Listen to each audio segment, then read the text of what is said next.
Hola a todos y bienvenidos de nuevo. Hoy nos acompaña Larry Johnson, exanalista de la CIA, principalmente para hablar sobre la reunión entre Trump y Putin, que está prevista para celebrarse en Alaska el viernes. Así que, bienvenido de nuevo al programa. Siempre es un placer estar contigo, Glenn. Así que, hay muchas reacciones diferentes a esta reunión. Algunos se sienten llenos de un inmenso optimismo, mientras que, sobre todo en Europa, se percibe una sensación de pánico. Pero en general, es un momento extraño para celebrar la reunión también. Quiero decir, tomó a la mayoría por sorpresa, simplemente porque normalmente los líderes estatales llegan al final para firmar los documentos cuando todo ya está resuelto. ¿Cómo interpretas todo esto? ¿Cómo lees esta cumbre o conversación?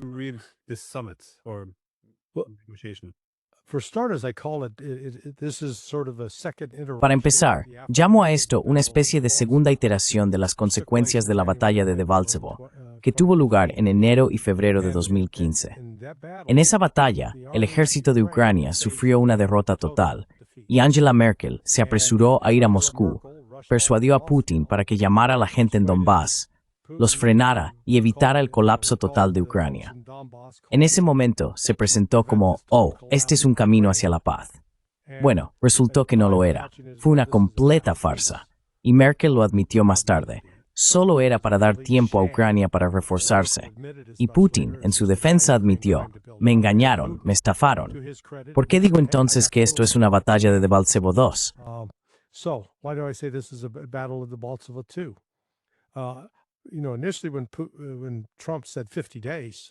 Sabes, al principio, cuando Trump dijo 50 días, creo que realmente creía que las fuerzas ucranianas en Donbass, especialmente en Donetsk, resistirían más de 50 días. Algún tiempo después, creo que le informaron de que están en serios problemas, como hemos visto. Los acontecimientos que se están desarrollando actualmente lo demuestran muy bien. La ciudad clave de Pokrovsk podría caer incluso antes de que Putin y Trump lleguen a Anchorage, Alaska, en 2 días. Las otras 3 ciudades clave en esa línea de defensa, Slavyansk, Kramatorsk y Konstantinovka, también están en apuros. Y una vez que caigan, Rusia habrá asegurado todo el Donbass. Eso significa Lugansk y Donetsk. Así que, una vez que tengan el control total de Donetsk, será cuestión de dirigir esa presión en la otra dirección.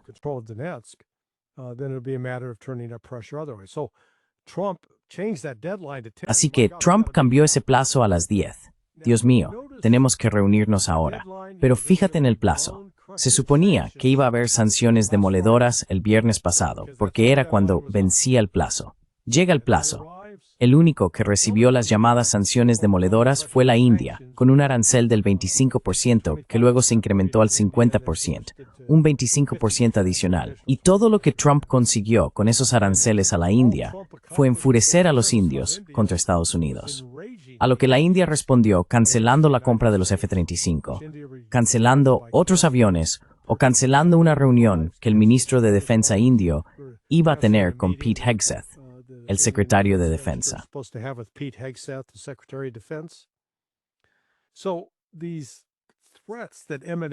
Así que estas amenazas que provienen de Trump han demostrado ser repetidamente vacías.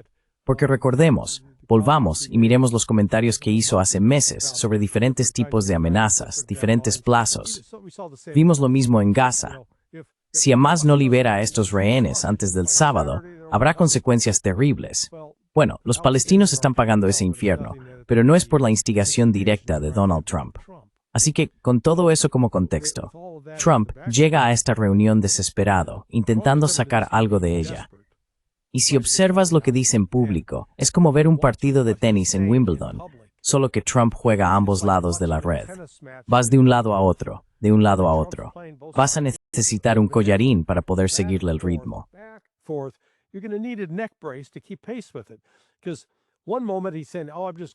Porque en un momento dice, solo voy a averiguar qué piensa Putin.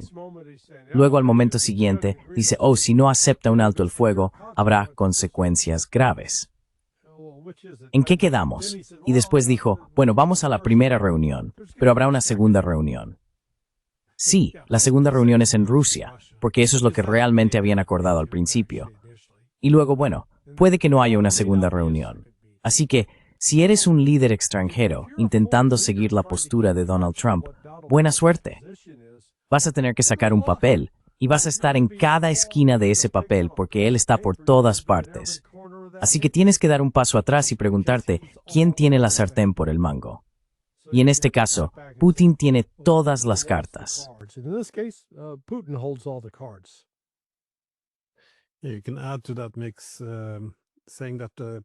A eso se le puede añadir la declaración de que Zelensky debería prepararse para firmar algunos documentos.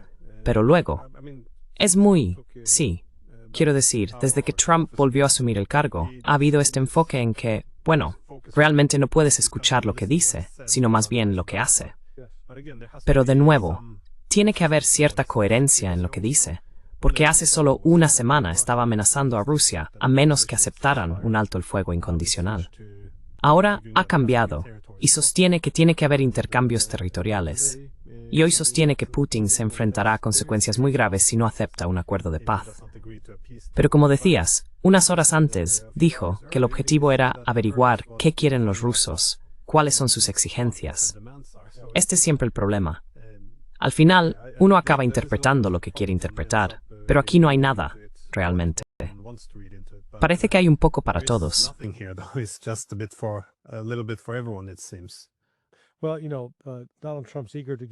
Bueno, ya sabes, Donald Trump está ansioso por conseguir un premio Nobel de la Paz. Creo que al menos podríamos otorgarle una medalla de oro olímpica en gimnasia verbal por los cambios de opinión, giros y vueltas que ha dado solo en las últimas 24 horas. Quiero decir, como he dicho, es una reversión completa de posturas, contradicciones totales respecto a lo que ha dicho. Y de hecho, creo que Vladimir Putin lo entiende. Ha tenido 3 reuniones previas. No sé las fechas exactas, pero la única manera en que sé que han tenido 3 reuniones diferentes, en las que están sentados uno al lado del otro, dándose la mano, es que puedo mostrarte 3 fotografías distintas en las que Trump y Putin llevan corbatas diferentes. Así que vale, al menos han tenido esas 3 reuniones diferentes.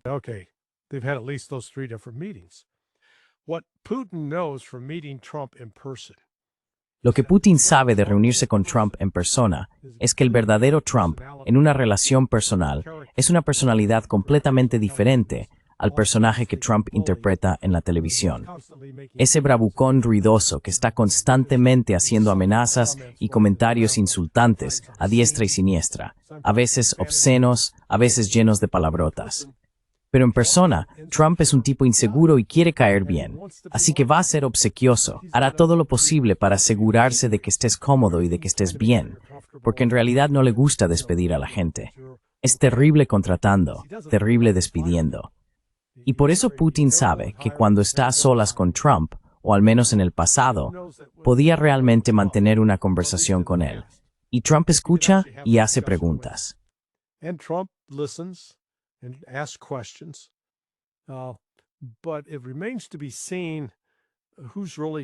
Pero aún está por verse quién está realmente moviendo los hilos aquí. Porque hemos tenido una serie de acontecimientos que no creo que hayan sido orquestados por Donald Trump, empezando por el redespliegue de las bombas nucleares de gravedad BSS-12 a Lakenheath en el Reino Unido, así como a al menos 5 de las bases de la OTAN en Europa. Eso se hizo a mediados de julio. Al mismo tiempo, el general Chris Donald, claramente con permiso de instancias superiores, empezó a hablar de invadir Kaliningrado, sabiendo que ese tipo de declaraciones serían una provocación directa a Rusia. Luego Trump habló abiertamente de desplegar submarinos nucleares frente a la costa de Rusia. Aunque la Marina de Estados Unidos despliega rutinariamente submarinos nucleares frente a la costa rusa o en el Atlántico Norte y en el Pacífico.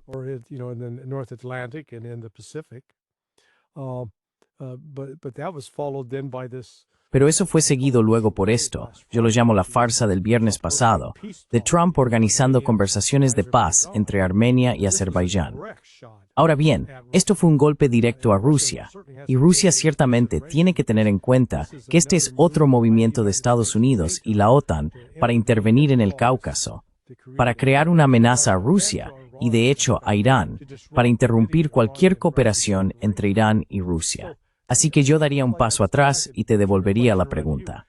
Glenn, ¿puedes señalar una sola acción positiva que Donald Trump haya tomado en los últimos 6 meses hacia Rusia que indique conciliación, un deseo de paz o de amistad, aparte de simplemente decir, tengamos conversaciones? No se me ocurre ninguna.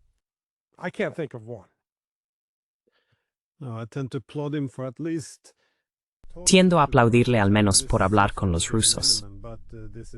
Quiero decir, esto parece lo mínimo, pero es algo que ninguno de los países de la OTAN ha hecho en los últimos 3 años y medio. Así que eso es algo. Pero tienes razón en que el contenido realmente no está ahí. Y supongo que esta es parte de la preocupación de muchos, porque ni siquiera está claro si él entiende el conflicto. Cuando asumió el poder, hablaba de restaurar la neutralidad de Ucrania.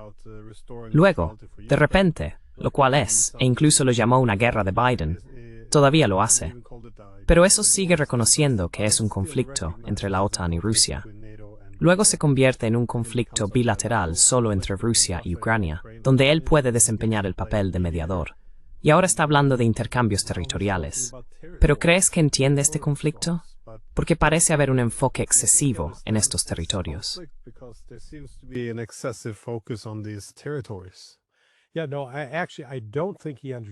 Sí, no, en realidad no creo que él lo entienda. Y no creo que sea completamente culpa suya. Basándome en un artículo que Seymour Hersh escribió la semana pasada, en el que citaba a un alto funcionario de inteligencia, ese alto funcionario utilizó un lenguaje que describía este conflicto entre Rusia y Ucrania como una batalla, como un conflicto por territorio. Y es como si la CIA o la DIA, quien quiera que fuera el alto funcionario de inteligencia, realmente están transmitiendo que esto es una disputa territorial. Entonces demuestra que ni siquiera empiezan a entender que esto no tiene nada que ver con el territorio. Tiene todo que ver con la expansión de la OTAN. Así que el hecho de que a Trump le estén diciendo eso, además, el mismo funcionario de inteligencia afirmó que Rusia había sufrido 2 millones de bajas.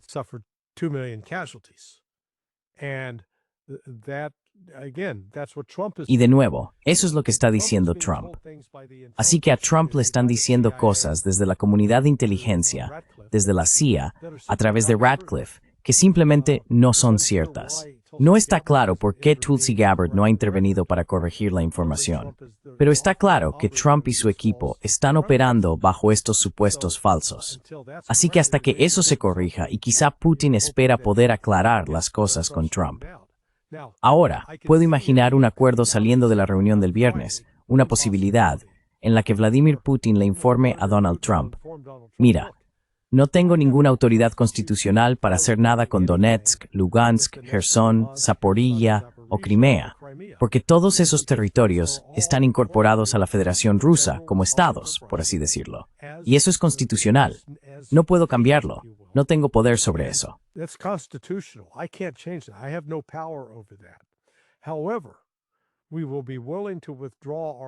Sin embargo, estaremos dispuestos a retirar nuestras fuerzas de Dnipropetrovsk, Sumy y Kharkov porque aún no hemos hecho, y él enfatizará aún, una reclamación legal sobre esos oblasts, con la condición de que Ucrania también retire sus fuerzas y que esa zona se convierta en una zona de amortiguamiento. Así que podría ver que eso sea, entre comillas, un acuerdo al que podrían llegar, pero sería condicional a que Ucrania lo acepte. Y no veo que Ucrania lo acepte, momento en el cual, en teoría, eso dejaría a Trump libre para decir, bueno, yo propuse el acuerdo, estos ucranianos se niegan a aceptarlo, y marcharse. Eso es lo que debería ser, pero sinceramente, no creo que lo haga. Se andará con rodeos, y esta guerra va a llegar a un final abrupto con una victoria rusa en el campo de batalla.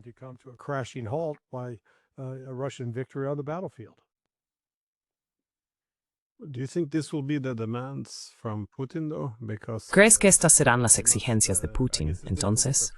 Porque supongo que es difícil prepararse para esta reunión si solo están escuchando las declaraciones de Trump, dado lo mucho que cambia de opinión. Pero los rusos han sido bastante consistentes todo el tiempo. Sí, yo siempre asumo que tienden a presentar todo como si estuviera escrito en piedra. A menudo pienso que es más una negociación dura, y que podrían tener cierta flexibilidad en algunas áreas. Pero, por supuesto, tienen ganas de terminar esta guerra, aunque no quieren perder su ventaja. Así que, ¿qué crees que Putin pondrá delante de Trump como oferta para acabar con la guerra?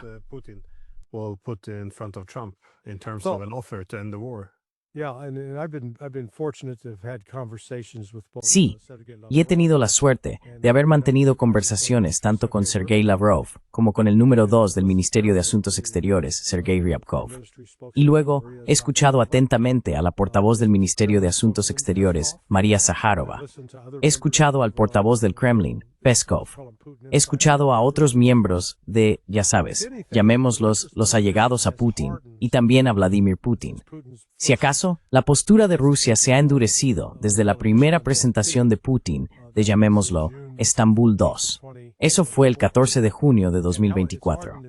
Y se ha endurecido de la siguiente manera. En junio de 2024, simplemente pedían que los 5 antiguos oblast ucranianos que ahora forman parte de la Federación Rusa fueran reconocidos oficialmente como parte de la nación rusa, como parte de la Federación Rusa. Que Ucrania debía rechazar y no tener más relaciones con la OTAN, que los asesores de la OTAN debían ser retirados, que no hubiera más intercambio de inteligencia ni de equipamiento militar, y que Ucrania retirara todas sus fuerzas de esos 5 oblasts.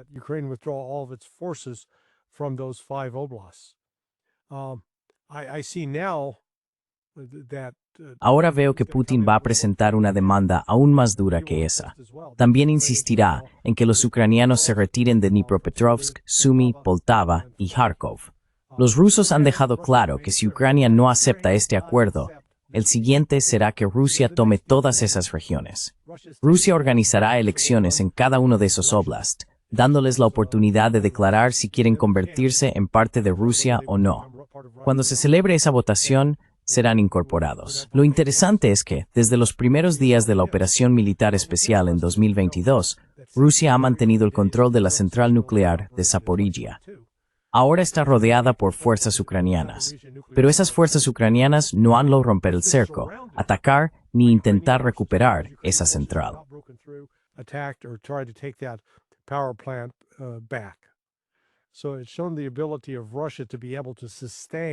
Así que se ha demostrado la capacidad de Rusia para poder mantener su fuerza incluso a tanta distancia. Bueno, una vez que esta línea colapse en Donetsk y Rusia tenga el control total de Luhansk y Donetsk, no habrá nada que Ucrania pueda hacer para detenerlos. Y entonces será cuestión de, ya sabes, lo que los rusos han dicho todo el tiempo. Ucrania puede negociar ahora y aún mantener cierto acceso al Mar Negro, seguir controlando Odessa, seguir controlando Dnipropetrovsk, Sumy, Poltava e incluso Kharkov. Pero si no lo hacen, y si se niegan a aceptar lo que hay sobre la mesa, Rusia avanzará militarmente, y Rusia tiene toda la capacidad para hacerlo. Ahí es donde Putin tiene las cartas en la mano. Trump no las tiene. Como Trump le dijo a Zelensky a finales de febrero, no tienes ninguna as bajo la manga. Bueno, ¿sabes qué, Donald? Solo porque te llames Trump no significa que tengas ases. No tienes ninguno. Just because your main name Trump doesn't mean you have Trump cards. You have none.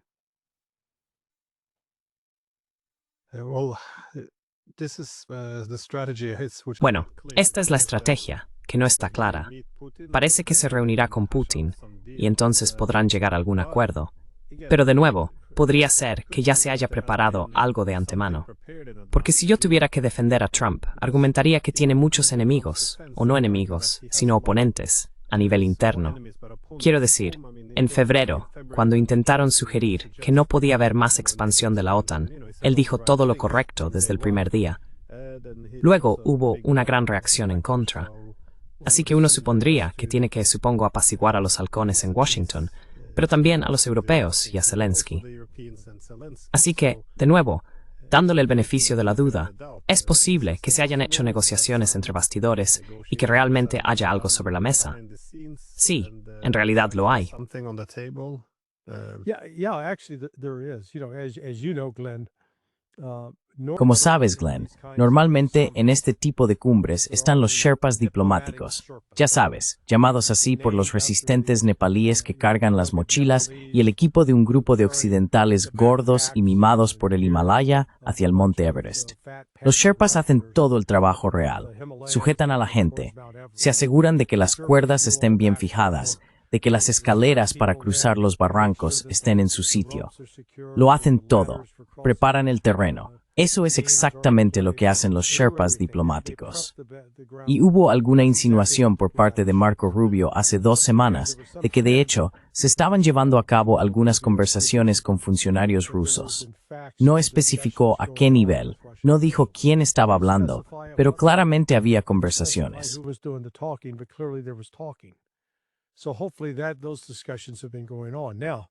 Así que, con suerte, esas discusiones ya se han estado llevando a cabo.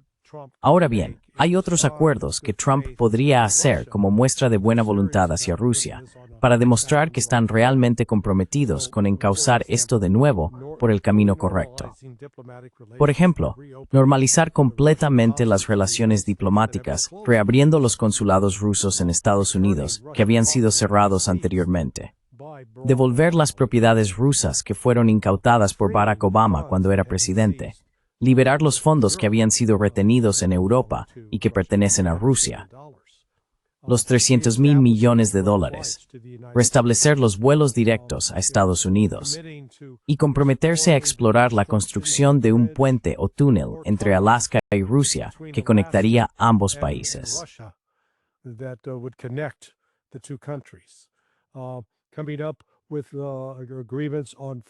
Llegar a acuerdos sobre una mayor cooperación respecto a la estación espacial que había quedado en suspenso, reiniciar los acuerdos de control de armas. Así que lo que estamos viendo, y ya sabes, no faltan temas de los que hablar, ya sea trabajar juntos en el Ártico o desarrollar proyectos económicos comerciales. Así que, de nuevo, vamos a averiguar si Trump realmente va en serio. Los rusos sí van en serio, ¿sabes? Los rusos realmente pueden hacer varias cosas a la vez. Pueden ocuparse de este problema de Ucrania y derrotar a la OTAN, independientemente de lo que diga Trump, independientemente de su decisión. Sin embargo, estarían encantados de trabajar con Estados Unidos en estas otras áreas. Y algunas de ellas pueden resultar muy tentadoras para que Donald Trump las considere. Así que tendremos que esperar y ver.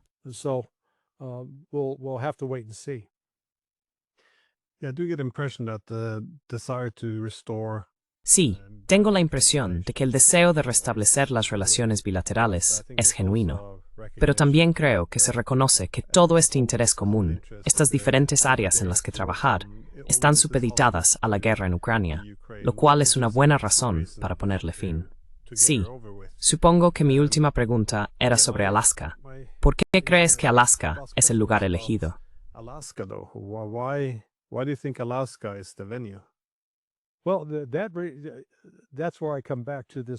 Bueno, ahí es donde vuelvo a la posibilidad de proponer, al menos estarán de acuerdo en empezar a trabajar en un proyecto para construir un túnel o un puente de Alaska a Rusia, o de Rusia a Alaska, conectando ambos países.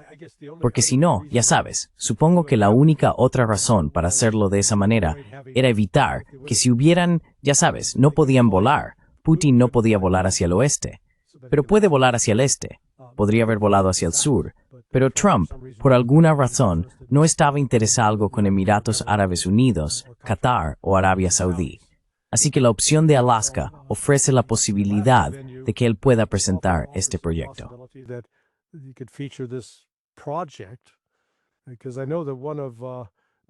Porque sé que uno de los Dmitriev, creo que del lado ruso, ha sido bastante defensor, un proponente de ese tipo de proyecto.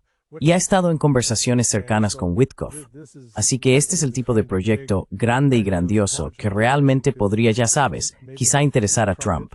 El problema es que Trump sigue enviando mensajes verbales, mensajes que lo contradicen, que implican que va a hacer fracasar las conversaciones o que va a intentar intimidar a Putin. Pero, de nuevo, creo que solo es palabrería de su parte. Lo hemos visto una y otra vez, y veremos si sigue con ese patrón. Yeah, just on that, The continued threats is making Sobre eso, las amenazas continuas que está haciendo contra Rusia, no solo la semana pasada, sino las nuevas que han surgido recientemente. ¿Qué puede hacer realmente Trump ahora en términos de castigar a Rusia, como él dice, si no se alinean? Porque esto habría sido mucho más convincente hace 2 o 3 años. Pero de nuevo, ¿qué capacidades quedan realmente? Pensé que este era un tema clave en la razón por la que era necesario hacer la paz. Los rusos avanzan rápido, Ucrania se está desmoronando, y la OTAN realmente ya no tiene más armas para enviar. Entonces, ¿cuáles son las amenazas reales? Quiero decir, las sanciones son una cosa, pero parece que los indios y los chinos no se dejan intimidar. Así que, ¿qué queda aquí? Well, and that's the reality is nothing. Bueno, y esa es la realidad. Nada. Hubo un tiempo en que Estados Unidos y Rusia tenían una relación comercial bastante sólida, pero ahora, después de 3 años y medio de sanciones, eso se ha reducido al mínimo indispensable. En este momento, Estados Unidos necesita el nitrógeno que se utiliza para fertilizantes y el uranio enriquecido que se usa para alimentar los reactores nucleares. Estados Unidos necesita absolutamente eso. No hay ni una sola cosa que venga de Estados Unidos que Rusia necesite. A Rusia le gustaría tener la comodidad de poder mantener relaciones económicas normales, pero no lo necesita.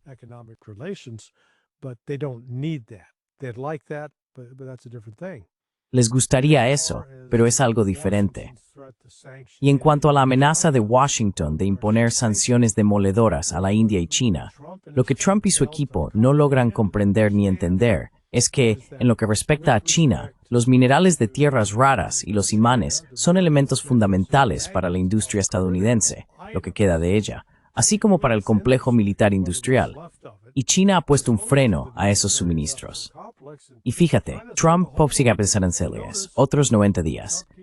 Vamos a poner euros que sos, pero os damos 3 meses más.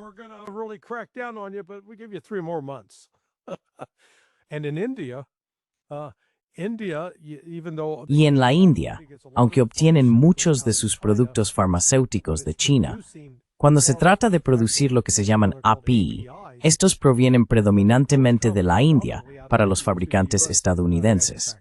Así que la India en realidad tiene cierta influencia en ese aspecto, lo que ha obligado a Estados Unidos a hacer una excepción. Y solo señalaré de pasada que no hay un verdadero razonamiento detrás de las políticas arancelarias de Trump y el castigo a otros países. Impusieron aranceles a Suiza, y el otro día un ciudadano suizo me informó que Suiza representa el 93% de toda la insulina y los medicamentos para la diabetes que entran en Estados Unidos.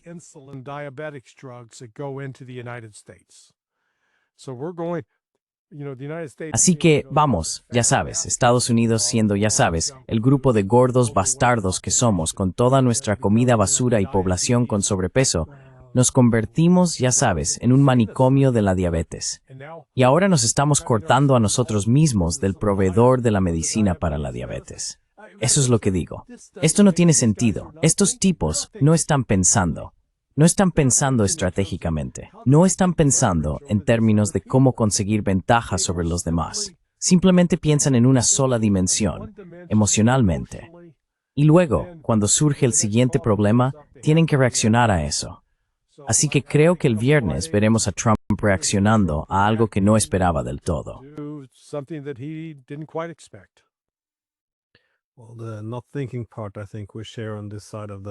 Bueno, la parte de no pensar, creo que la compartimos a este lado del Atlántico.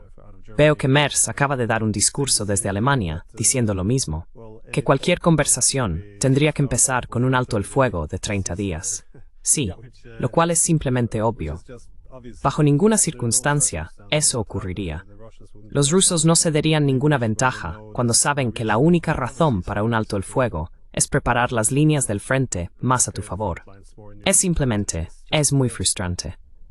Creo buscar un ambiente en Europa donde reconocer la realidad se considera de una manera una traición.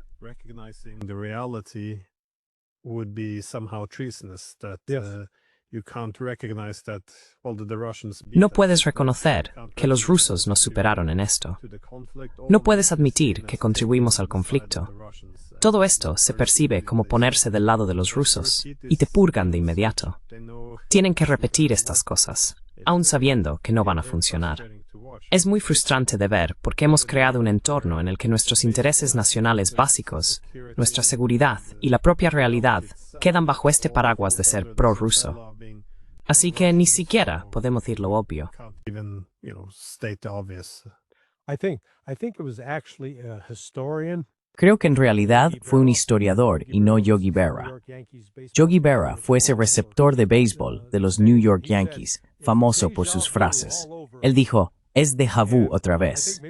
Creo que tal vez eso en realidad lo creó un historiador, porque lo que estás viendo ¿fue Hans Christian Andersen quien escribió el cuento del rey desnudo? Porque era para contar la historia de cómo una población permitía que continuara una completa invención, el engaño, y quedase en manos de un niño, o en otra versión del cuento, un profeta, levantarse e intentar decirles que estaban equivocados.